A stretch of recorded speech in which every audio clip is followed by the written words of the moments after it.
नमस्कार दोस्तों। मैं आगे कुछ भी बोलूं तो मैं आपसे ये कहना चाहूंगा कि आज की वीडियो एविडेंस एक्ट पढ़ने के लिए, भारतीय साक्ष्य अधिनियम पढ़ने के लिए इम्पोर्टेंट वीडियो होगी। उसके पीछे का कारण ये है कि आज के टाइम में जब भी आप देखेंगे तो मोस्टली चीजें डॉक्यूमेंट की फॉर्म में आपको मिलती है। और आज की डेफिनेशन में मैं बात करूंगा कि डॉक्यूमेंट की डेफिनेशन क्या होगी। और बहुत सारी सेक्शंस हैं भारतीय साक्ष्य अधिनियम में जो डॉक्यूमेंट के बारे में बात करेंगी। डॉक्यूमेंट क्या होता है, डॉक्यूमेंट की किन किन बातों को प्रूव किया जा सकता है, डॉक्यूमेंट्री एविडेंस क्या होती है, डॉक्यूमेंट्री एविडेंस में भी प्राइमरी एविडेंस और सेकेंडरी एविडेंस क्या होती है, कब केवल और केवल डॉक्यूमेंट्री एविडेंस दी जाएगी, कब ओरल एविडेंस डॉक्यूमेंट के लिए नहीं दी जा सकती है। सर्टिफाइड कॉपीज की बात करेंगे तब भी वहां पर डॉक्यूमेंट की बात आएगी। तो ये डॉक्यूमेंट काफी इंपॉर्टेंट वर्ड है भारतीय साक्ष्य अधिनियम के लिए। देखिए, इस डेफिनेशन में, डॉक्यूमेंट की डेफिनेशन में बहुत सारे वर्ड्स यूज हुए हैं और हर वर्ड और हर फ्रेज का मीनिंग आपको जरूर समझ लेना चाहिए अगर आप इंडियन एविडेंस एक्ट या भारतीय साक्ष्य अधिनियम को अपनी मुट्ठी में करना चाहते हैं। तो यहां पर ऐसी ऐसी फ्रेज यूज हुई हैं कि अगर आपने आज ये वीडियो पूरी नहीं देखी तो मैं आपसे वादा करता हूं कि बहुत सारी फ्रेज का मीनिंग आपको कभी समझ नहीं आएगा और आप कभी प्रैक्टिस में जाएंगे तो आप बहुत सारी बातें मिस कर जाएंगे। तो आज आपको ये वीडियो पूरी देखनी चाहिए।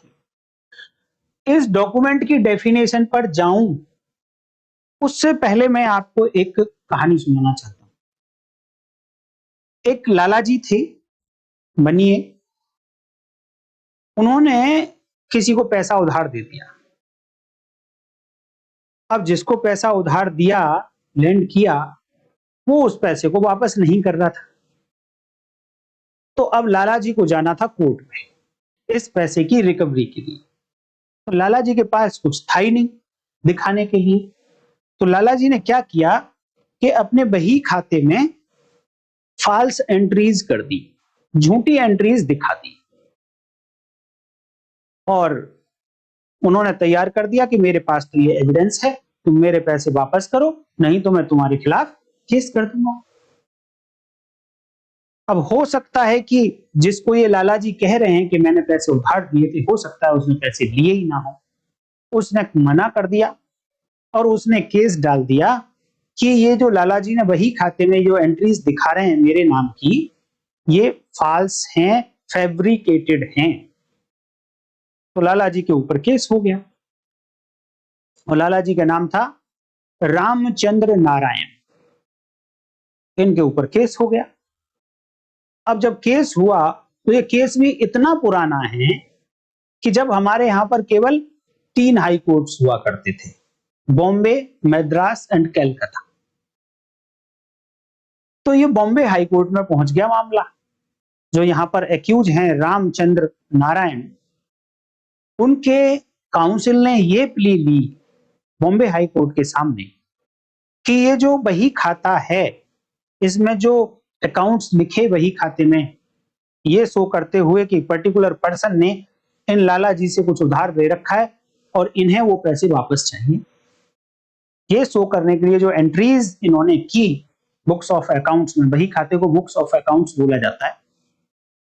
तो ये जो एंट्रीज हैं ये डॉक्यूमेंट की कैटेगरी में नहीं, और अगर ये डॉक्यूमेंट की कैटेगरी में नहीं आती हैं तो मेरे क्लाइंट ने कोई भी डॉक्यूमेंट तैयार नहीं किया है, इसलिए कोई फॉल्स एविडेंस भी तैयार नहीं करी है और इसलिए आप इसको एक्विटल कर दीजिए, बरी कर दीजिए। तो आप बताइए कि इस मामले में कॉमन सेंस से सोचकर बताइए कि क्या डिसीजन रहा। इस डिसीजन को मैं आपको बताऊंगा, लेकिन उससे पहले बताना चाहूंगा कि डॉक्यूमेंट की डेफिनेशन क्या कहती है। क्योंकि डॉक्यूमेंट की डेफिनेशन और उसमें यूज हुए वर्ड्स को अगर आप नहीं समझे कि कौन सा वर्ड किसके साथ कनेक्टेड है, तो कभी भी आप पूरे के पूरे एविडेंस को पढ़ जाइए, मैं कहता हूं पूरा 2 बार पढ़ लीजिए, 4 बार पढ़ लीजिए, लेकिन आपको एविडेंस एक्ट, भारतीय साक्ष्य अधिनियम बिल्कुल कभी समझ ही नहीं आएगा। तो इसलिए आज थोड़ा सा टाइम दे दीजिए, जो आपको भारतीय साक्ष्य अधिनियम को समझने में बहुत हेल्प करेगा। तो इसलिए मैं आपसे रिक्वेस्ट कर रहा हूं कि अपना वो मोटा रजिस्टर लेकर बैठ जाइए और पूरे अटेंशन के साथ वीडियो को देखिए, क्योंकि यहाँ पर ये जो डेफिनेशन है, इतने सारे वर्ड्स इसमें यूज हुए हैं, तो किस एक्सप्रेशन का कॉम्बिनेशन किसके साथ बनाएं, उसको मैंने आज ब्रेक कर करके बहुत आसानी से आप लोगों को समझाने की कोशिश करी और उम्मीद करता हूं कि आपको समझ आएगा। अभी देखिए, हम पढ़ रहे हैं भारतीय साक्ष्य अधिनियम 2023 और इसमें डॉक्यूमेंट, दस्तावेज की डेफिनेशन दी गई है। तो क्या पहला क्वेश्चन ये आता है कि क्या डॉक्यूमेंट, दस्तावेज की डेफिनेशन किसी और एक्ट में भी दी गई है? तो हां, दी गई है। कौन कौन से एक्ट्स में डेफिनेशन दी गई है? और जब अलग अलग एक्ट में अलग अलग डेफिनेशन दी गई है, तो क्या हम एक एक्ट में दिए गए डेफिनेशन को दूसरे एक्ट के प्रोविजंस के साथ पढ़ सकते हैं क्या? नहीं पढ़ सकते। इसका भी आंसर ये है, नहीं पढ़ सकते। तो इसलिए सबसे पहले ये जान लेते हैं कि कहां कहां पर डॉक्यूमेंट की डेफिनेशन दी गई है। ये जो मैंने टेबल बनाई है, ये डॉक्यूमेंट्स की डेफिनेशन के लिए है कि वो दस्तावेज की परिभाषा कहां कहां लिखी है।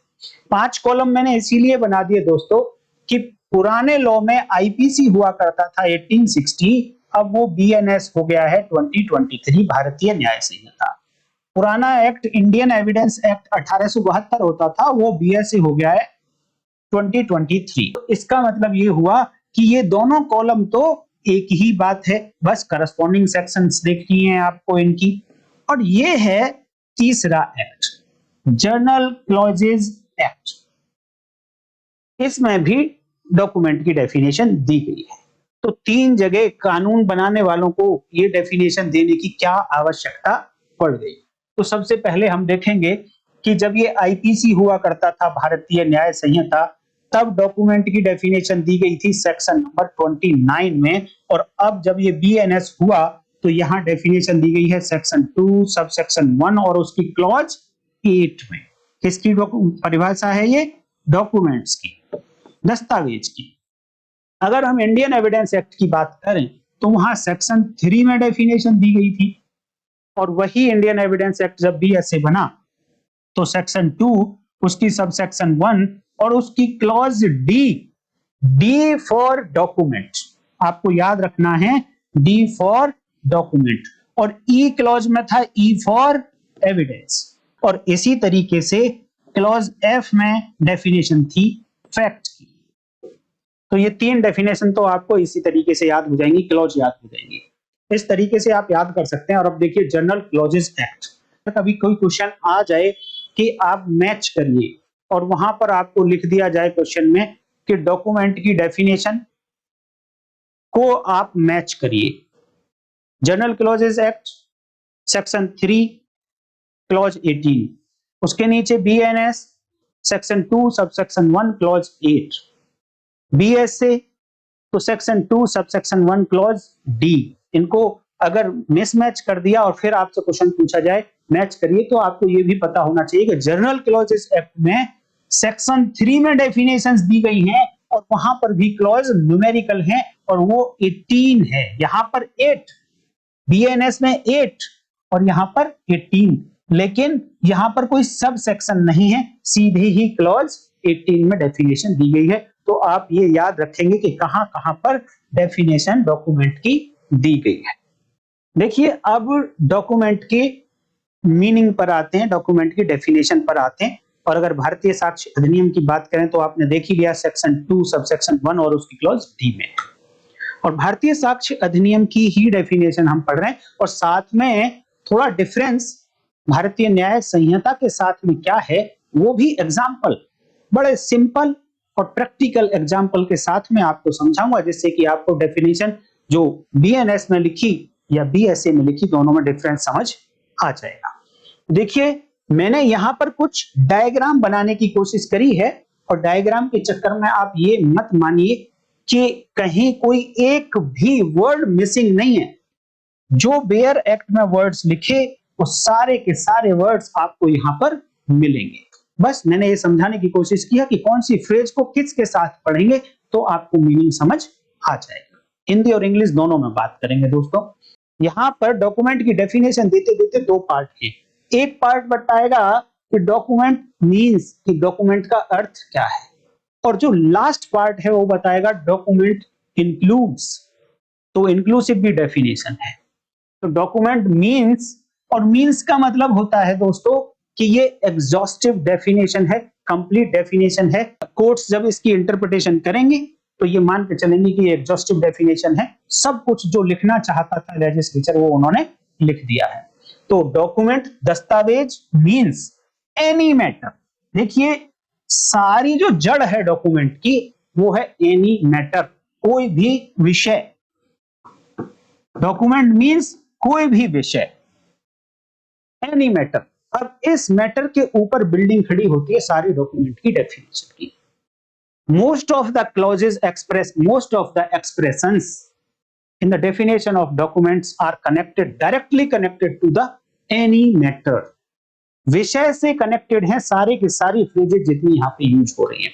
कैसे हैं देखिए, एनी मैटर एक्सप्रेस्ड, या एनी मैटर डिस्क्राइब, या एनी मैटर अदरवाइज रिकॉर्डेड। किसी भी विषय को या तो अभिव्यक्त किया गया, या वर्णित किया गया, या फिर किसी और तरीके से रिकॉर्ड किया गया। किसको? एनी मैटर को, किसी भी विषय को।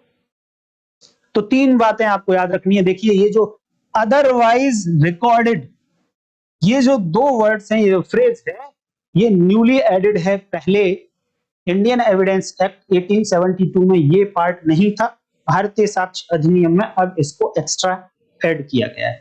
तो आप अपनी पर्सनल नॉलेज के लिए इसको भी याद रखेंगे। अदरवाइज पहले केवल दो बातें थी कि उस मैटर को या तो एक्सप्रेस किया गया या डिस्क्राइब किया गया।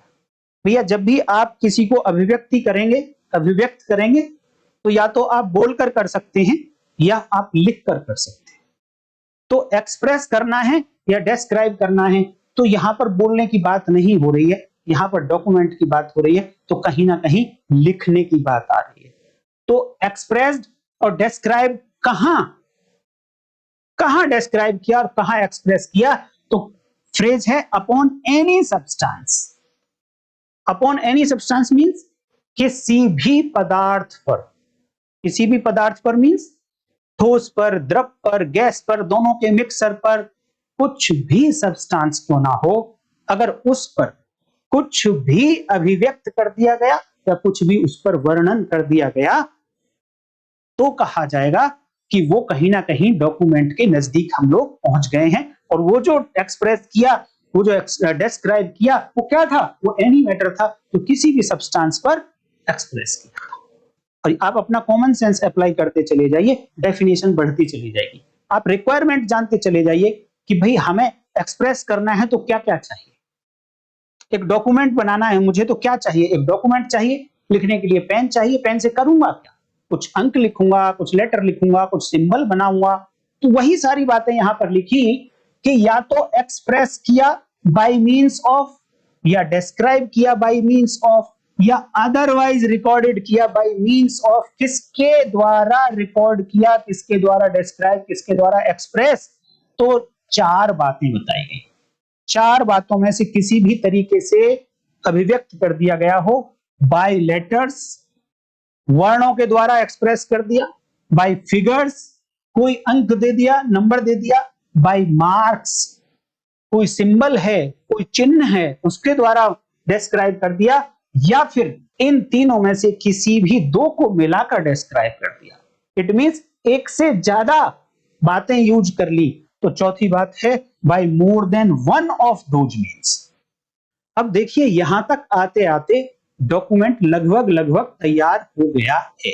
जो कॉमन मैन है, जो कॉमन सेंस वाला व्यक्ति है, उसके अकॉर्डिंग ये डॉक्यूमेंट तैयार हो गया है। लेकिन अब यहां से जो आगे के वर्ड्स हैं वो लीगल सेंस वाले लोगों के वर्ड्स हैं। लीगल सेंस वाले लोगों के वर्ड्स का मतलब कि आगे अब वो बताना चाहते हैं कि इस बात को, जो ये मैटर था, जो एक्सप्रेस कर दिया गया किसी भी सब्सटेंस पर किसी भी तरीके से, वो किस लिए था, वो किस लिए था। अब यहां से आगे का जो पार्ट है ये है बड़ा कंफ्यूजिंग और इंपॉर्टेंट भी। इसी से आप कोई भी केस जीतेंगे, कोई भी केस हारेंगे, इसी से आपका आंसर अच्छा होगा और इसी से अच्छा नहीं होगा। यहां से आगे के वर्ड्स जो यूज हुए हैं वो ये हैं कि intended to be used for the purpose of recording that matter, या फिर which may be used for the purpose of recording that matter। दो फ्रेज हैं जहां पर आप देखेंगे, बेयर एक्ट लेके बैठ जाइए आप, बेयर एक्ट में आप खोल के पढ़िए ये दोनों फ्रेजेस, तो आप एक में पाएंगे कि जहां पर बात हो रही है intended to be used for the purpose of recording that matter. ये दैट मैटर, जो मैटर हमने डिस्क्राइब किया, एक्सप्रेस किया या अदरवाइज रिकॉर्ड किया। देखिए भैया, यहां पर जब वो मैटर रिकॉर्ड हो रहा था, ध्यान देना, जब वो मैटर रिकॉर्ड हो रहा था उसी समय हमारी इंटेंशन थी कि ये मैटर, इसी मैटर को रिकॉर्ड करने का पर्पज है। जो मैटर रिकॉर्ड किया गया है वो उसी मैटर को रिकॉर्ड करने का पर्पज था रिकॉर्ड करते समय। फॉर एग्जांपल, एक वकील साहब हैं, एडवोकेट हैं, जो बहुत अच्छा कॉन्ट्रैक्ट बनाते हैं, लेकिन वो खुद अपने हाथ से ना तो टाइप करते हैं और ना ही अपने हाथ से वो लिखते हैं। वो डिक्टेट करते हैं, वो बोलते हैं तो कोई बराबर में बैठा या तो टाइप करेगा या फिर लिखेगा। तो उन्होंने एक अपना एक पर्सन रखा हुआ है जिसको शॉर्ट हैंड आती है। शॉर्ट हैंड आप लोग जानते होंगे कि कुछ मार्क्स बनाकर शॉर्ट में लिख लिया जाता है, एक बहुत बड़े वर्ड को छोटे से मार्क्स से लिख दिया जाता है। तो वकील साहब क्या करते हैं कि वो लैंग्वेज कॉन्ट्रैक्ट की बोलते जा रहे हैं, बोलते जा रहे हैं, बोलते जा रहे हैं, और वो जो पर्सन बैठा है शॉर्ट हैंड जिसको आती है, वो अपने मार्क्स बनाए जा रहा है, कागज पर मार्क्स बनाए जा रहा है। तो अब क्वेश्चन आता है कि यहां पर ये जो मार्क्स बना रहा है वो व्यक्ति, शॉर्ट हैंड जिसको आती है, ये मार्क्स जो बनाए जा रहे हैं, क्या ये मार्क्स उस मैटर को रिकॉर्ड करने के लिए यूज हो सकते हैं? यहां जो ये मार्क्स बनाए गए, इनको बनाने के लिए, बनाते समय इनकी इंटेंशन ये है कि एक मैटर शॉर्ट में मेरे पास आ जाए, बट उस मैटर को रिकॉर्ड करने के लिए यही बातें यूज हो सकती हैं। तो क्वेश्चन आता है कि वो जो मैटर डिस्क्राइब हो गया किसी भी सब्सटेंस पर, या तो उसको उसी इंटेंशन के साथ रिकॉर्ड किया गया था, या फिर चाहे उस इंटेंशन के साथ रिकॉर्ड नहीं किया गया था जो मैटर डिस्क्राइब अभी हमारे सामने है, बट वो मैटर ऐसा है कि उसका नेचर ऐसा है, उसकी क्वालिटी ऐसी है जिसे यूज किया जा सकता है उस मैटर को रिकॉर्ड करने के लिए। तो दोनों बातें, कि सीधा सीधा कॉन्ट्रैक्ट बना दिया, ये भी डॉक्यूमेंट की कैटेगरी में आएगा क्योंकि इंटेंशन ही कॉन्ट्रैक्ट बनाने की है, ये भी डॉक्यूमेंट की कैटेगरी में आएगा। और सीधा सीधा कॉन्ट्रैक्ट ना बनाकर पहले शॉर्ट हैंड में लिखवा दिया वकील साहब ने, अब ये जो शॉर्ट हैंड में बना हुआ डॉक्यूमेंट है ये भी डॉक्यूमेंट की कैटेगरी में आएगा, क्योंकि इसको यूज किया जा सकता है बाद में कॉन्ट्रैक्ट बनाने के लिए। तो यही वर्ड्स यहां पर लिखे हैं कि एक तो इंटेंशन थी to be used for the purpose of recording that purpose, intention ही हमको उसी मैटर को रिकॉर्ड करने की थी, और दूसरी बात है कि इंटेंशन चलो नहीं थी उस मैटर को रिकॉर्ड करने की जब वो लिखे जा रहे हैं, but which may be used for the purpose of recording that matter. But ये जो कुछ डॉक्यूमेंट पे लिखा गया ये यूज हो सकता है उस मैटर को रिकॉर्ड करने के लिए। तो यहाँ पर दोनों बातें, वो जो कॉन्ट्रैक्ट बनाया गया डायरेक्ट वो भी, और जो कॉन्ट्रैक्ट बनाने से पहले शॉर्ट हैंड में कुछ भी लिखा गया एक डॉक्यूमेंट पर, वो भी, दोनों इस डॉक्यूमेंट की कैटेगरी में आते हैं। अब लौट कर आता हूं मैं वो रामचंद्र नारायण जी वाले केस पर। वहां पर बॉम्बे हाई कोर्ट ने यह डिसाइड किया कि उस केस में इस एक्यूज के जो काउंसिल थे उन्होंने ये कहा था कि ये तो एक रफ पेपर है, ये कोई डॉक्यूमेंट नहीं है, कोई मैटर इससे रिकॉर्ड नहीं हुआ है। तो बॉम्बे हाई कोर्ट ने ये डिसाइड किया था इस केस में कि चाहे ये रफ रिकॉर्ड है, बट ये जो मैटर आपके पास है, जो आपने अकाउंट्स बनाए, रफ बनाए, इनको यूज किया जा सकता है वो पर्टिकुलर मैटर रिकॉर्ड करने के लिए। इट मींस ये वाला रफ रिकॉर्ड भी डॉक्यूमेंट की कैटेगरी में आएगा। तो यहां पर एक्यूज को कन्विक्शन की गई थी। इसके लिए आप केस देख लीजिए, काफी पुराना केस है, queen empress versus Ramchandra Narayan, 1887 का case, Indian law reporter volume 12, Bombay high court, 390 page. इसको आप पढ़ लीजिए, इसमें इसी तरीके की बातें बताई गई। तो मैं आपसे इतनी उम्मीद कर सकता हूं दोस्तों कि यहां पर जो वर्ड्स यूज हुए हैं उनका क्या क्या मीनिंग निकलता है वो आपको आ गया होगा। अब इस डेफिनेशन में कौन कौन से वर्ड्स यूज हुए थे? एक वर्ड यूज हुआ था मैटर। तो मैटर है कि कुछ ना कुछ बात रिकॉर्ड हुई हो। इट मींस हिंदी में बोले तो यह है विषय, और इस विषय से मतलब है कि जो मैटर इन क्वेश्चन है वो कोई मीनिंग निकालता है। एक ऐसा नहीं है कि कुछ भी ऐसे ही, मान लो मेरे हाथ लग गए इस तरीके से, तो अब ये देखिए यहां पर मार्क्स बन गए ब्लैक बोर्ड के ऊपर है, तो ये डॉक्यूमेंट की कैटेगरी में आते हैं। यहां पर कोई मैटर अब रिकॉर्ड नहीं हुआ है, और ना ही ये कुछ ऐसा है कि इसको यूज किया जा सकता है कि मैटर को रिकॉर्ड करने के लिए। तो ये यहां पर जो कुछ भी बने मार्क्स, ये डॉक्यूमेंट की कैटेगरी में नहीं आएंगे एज पर डेफिनेशन ऑफ भारतीय साक्ष्य अधिनियम। लेकिन अब मैं आपको डिफरेंस दिखाने की कोशिश करता हूं भारतीय साक्ष्य अधिनियम या फिर भारतीय न्याय संहिता, दोनों में जब डॉक्यूमेंट की डेफिनेशन दी गई तो वहां डिफरेंस क्या आया, और क्यों एक जगह की डेफिनेशन को दूसरी जगह यूज नहीं किया जा सकता है। पहली बात तो आप ध्यान रखिए कि भारतीय न्याय संहिता में जब डॉक्यूमेंट की डेफिनेशन दी गई है तो वहां पर डॉक्यूमेंट से कनेक्टेड एक ऑफेंस बनाना है, और जब भारतीय साक्ष्य अधिनियम में डॉक्यूमेंट की डेफिनेशन दी गई है तो इस डॉक्यूमेंट को एक एविडेंस बनाना है, जो जरूरी नहीं है कि केवल और केवल डॉक्यूमेंट ही क्वेश्चन में होगा तभी दी जाएगी। नो, वो ये डॉक्यूमेंट किसी दूसरे फैक्ट को प्रूव करने के लिए भी दिया जा सकता है। पहले देखते हैं दोनों की लैंग्वेज में क्या डिफरेंस है। तो देखिए, जब भारतीय न्याय संहिता की बात होती है तो वहां पर लिखा गया वो matter intended to be used as evidence of that matter, जबकि बीएसए में लिखा गया intended to be used for the purpose of recording that matter. यहां पर जो कुछ भी बनाया गया था उसको बनाने का ही पर्पस था, इंटेंशनली उस डॉक्यूमेंट को बनाया गया था, इंटेंशनली उस मैटर को तैयार किया गया था, या फिर वो मैटर को नहीं तैयार किया गया था तो जो कुछ भी बना वो यूज हो सकता था उस मैटर के लिए। इस तरीके से यहां पर भी कि यहां पर जो मैटर बनाया गया है इसको बनाने के पीछे की इंटेंशन ये है कि इसको एविडेंस के तौर पर प्रयोग में लाया जाएगा, ऐसे मैटर की एविडेंस के रूप में इसे प्रयोग किया जाएगा। भारतीय न्याय संहिता में ऐसा डॉक्यूमेंट है।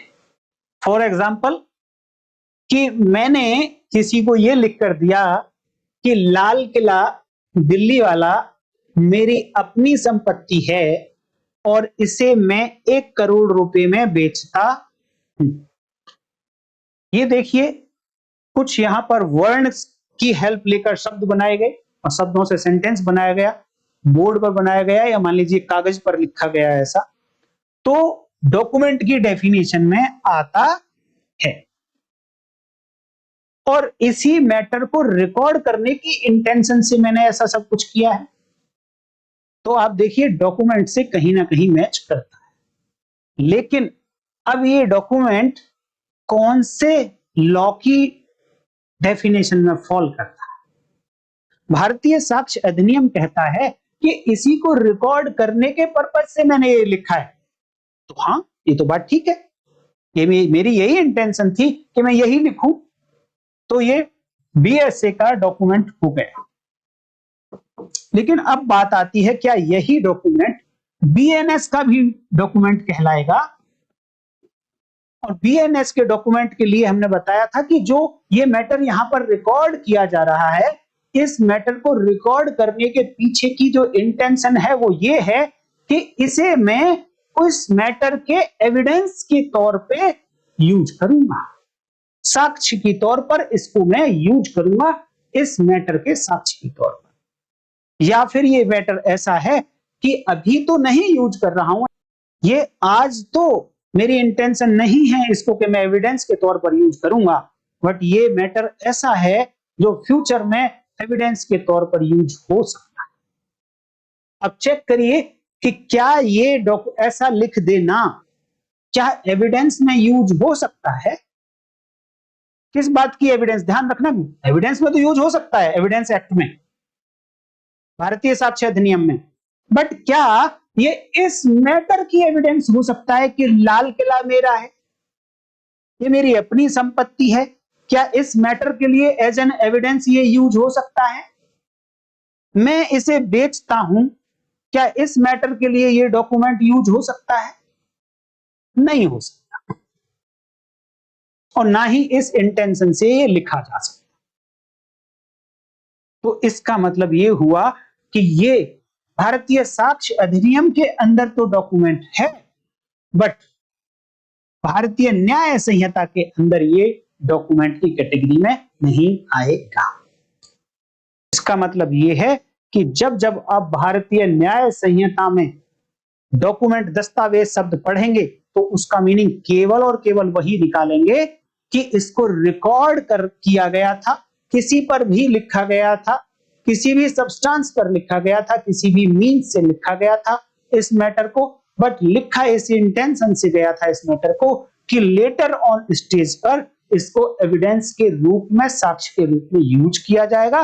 और अगर आज ये इंटेंशन नहीं है कि बाद में इसको एविडेंस, साक्ष्य के रूप में यूज करेंगे, बट इसका नेचर ऐसा है इस डॉक्यूमेंट का कि एविडेंस के फॉर्म में ये यूज हो सकता है, तभी वो भारतीय न्याय संहिता का डॉक्यूमेंट होगा। अदरवाइज जब इंडियन एविडेंस एक्ट या भारतीय साक्ष्य अधिनियम, इसमें डॉक्यूमेंट की डेफिनेशन, जहां जहां डॉक्यूमेंट वर्ड आपको मिलेगा तो फिर आप मीनिंग निकालेंगे जो अभी पीछे मैंने बताया। अब कुछ एग्जाम्पल देख लेते हैं जो हमारे बेयर एक्ट में दिए गए कि डॉक्यूमेंट की डेफिनेशन में क्या क्या हो सकता है। तो writing is a document. Writing का मतलब कुछ भी लेख। वीडियो को पॉज करिए, कमेंट करिए कि राइटिंग की डेफिनेशन क्या आपको पता है कहां है। तो राइटिंग की डेफिनेशन है section 3 clause 65 journal clauses act में। फॉर इंफॉर्मेशन आप याद रख लो, अगर रखना है तो, नहीं तो कोई बात नहीं। उन्होंने कहा कि एक राइटिंग जो होती है वो एक डॉक्यूमेंट कहलाती है, लेख जो होता है दस्तावेज कहलाता है। और लिखा है इसी में, वर्ड्स प्रिंटेड, शब्दों को जब मुद्रित किया गया, वर्ड्स लिथोग्राफ, शब्दों को जब शिला मुद्रित किया गया, जब शब्दों को फोटोग्राफ किया गया, तो ये डॉक्यूमेंट बन जाते हैं। मैं भारतीय साक्ष्य अधिनियम वाले डॉक्यूमेंट्स की बात कर रहा हूं। अ मैप और प्लान, मानचित्र या रेखांक, ये भी डॉक्यूमेंट कहलाते हैं। और देखिए, N inscription on metal plate और स्टोन, यानी किसी धातु पट पर या किसी शिला पर उत्कीर्ण किया गया लेख है कोई, तो वो भी डॉक्यूमेंट कहलाएगा। और देखिए, अकारिकेचर, उपहास अंकन, उपहास करने के लिए जो अंकन किया गया, हंसने के लिए, हंसाने के लिए जो बनाए गए चित्र, वो डॉक्यूमेंट की कैटेगरी में आते हैं जिनको हम लोग कार्टून भी कहते हैं। अब इसमें एक छोटा सा पार्ट और बचता है। मैंने शुरू में बताया था आपको कि ये डेफिनेशन मीन्स भी बताती है और इंक्लूड्स भी बताती है। तो यहां तक का सारा पार्ट था मीन्स। तो इंक्लूसिव पार्ट ये कहता है document includes electronic and digital record. पहले केवल इलेक्ट्रॉनिक रिकॉर्ड था, अब नए लॉ में डिजिटल रिकॉर्ड भी लिख दिया गया है। किसी वीडियो में बताऊंगा मैं आपको कि इलेक्ट्रॉनिक और डिजिटल रिकॉर्ड में क्या डिफरेंस होता है। तो ये इतना सा पार्ट है इंक्लूसिव पार्ट। और अगर आप देखें इंक्लूसिव पार्ट के, तो आप देख सकते हैं mails, server logs, documents on computer, documents on laptop, documents on mobile, smartphone, messages, जो भी ये इलेक्ट्रॉनिक रिकॉर्ड है ये भी डॉक्यूमेंट की कैटेगरी में आज की डेट में आएगा। तो दोस्तों मैं उम्मीद करता हूं कि मैंने पूरी कोशिश की है कि इस डॉक्यूमेंट के कॉन्सेप्ट को आपको समझा दिया जाए अच्छे से। और मैं ऐसा विश्वास रखता हूं कि आप लोगों को समझ भी आया होगा। आप कमेंट करके जरूर बताइए कि आपको समझ आया है या नहीं आया है।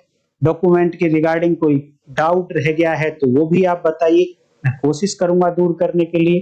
क्योंकि डॉक्यूमेंट को पढ़ना इसलिए इंपॉर्टेंट है दोस्तों कि अब इससे आगे की जो सेक्शंस आएंगी, प्राइमरी एविडेंस, सेकेंडरी एविडेंस, और आप देखेंगे कम से कम 100 times, more than 100 times document word आपको भारतीय साक्ष्य अधिनियम में लिखा हुआ मिलेगा। इट मींस भारतीय साक्ष्य अधिनियम को पढ़ते पढ़ते 100 टाइम्स, मोर देन 100 टाइम्स आपको जरूरत पड़ेगी कि इस डॉक्यूमेंट का मीनिंग क्या है, कि इस डॉक्यूमेंट का मीनिंग क्या है। और अगर आपने वही मिस कर दिया तो आप सोच लीजिए कि आपने क्या मिस कर दिया। तो इसलिए मैंने थोड़ा डिटेल में बताने की कोशिश की है। और अगर आप ये बातें ध्यान रखेंगे तो आगे के कॉन्सेप्ट आपको आसानी से समझ आ जाए। तो आज की वीडियो में इतना ही दोस्तों। अगर हो सकता है तो लाइक कर दीजिए, और लाइक के बाद एक हाइप का ऑप्शन आएगा, हाइप भी कर दीजिए। जो लोग नए हैं चैनल को सब्सक्राइब कर लीजिए, नोटिफिकेशन ऑन कर लीजिए। नेक्स्ट वीडियो में हम फिर मिलेंगे प्राइमरी एविडेंस और सेकेंडरी एविडेंस के साथ। बड़े टॉपिक्स हैं। मैं आपसे एक रिक्वेस्ट करूंगा कि थोड़ा सा आप उसको देखकर जरूर आइए कि उसके अंदर क्या लिखा है।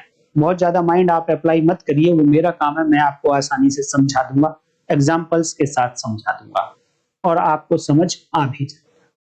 तो ठीक है दोस्तों, आज इतना ही। कल फिर मिलता हूं आपसे, तब तक के लिए नमस्कार, जय हिंद।